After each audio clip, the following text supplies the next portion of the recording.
Da li se osjećate opterećeni previše stvari i beskrajnim mislima? Nered u našim domovima i umovima može učiniti život pretjerano teškim. Upoznajte Anju, mladu umetnicu čiji je mali stan prepun projekata. Njen je bio podjednako neuredan, ometajući njenu sposobnost da stvara. Često se osjećala umornom, lako frustriranom i žudela je za mirom usred haosa. Jednog sunčanog jutra, njena mudra baka, Lena, došla je u posjetu. Lena je nežno predložila, čišćenje tvog prostora može pomoći da raščistiš svoj draga. Anja je odlučila da pokuša, počevši sa doniranjem odeće i organizovanjem umetničkih potrepština. Stvorila je miran kutak za meditaciju, uživajući u jednostavnim vegetarijanskim obrocima.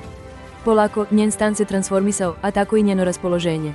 Sa manje nereda osjećala se lakše, fokusiranije i otkrila je pravi unutrašnji mir. Pojednostavljivanje vašeg života stvara prostor za radost i smirenost. Raščišćavanje uma, tela i okruženja vodi do dubokog unutrašnjeg mira i ispunjenog života. Pretplatite se na Serbian Repo, lajkujte i komentarišite za još inspirativnog sadržaja.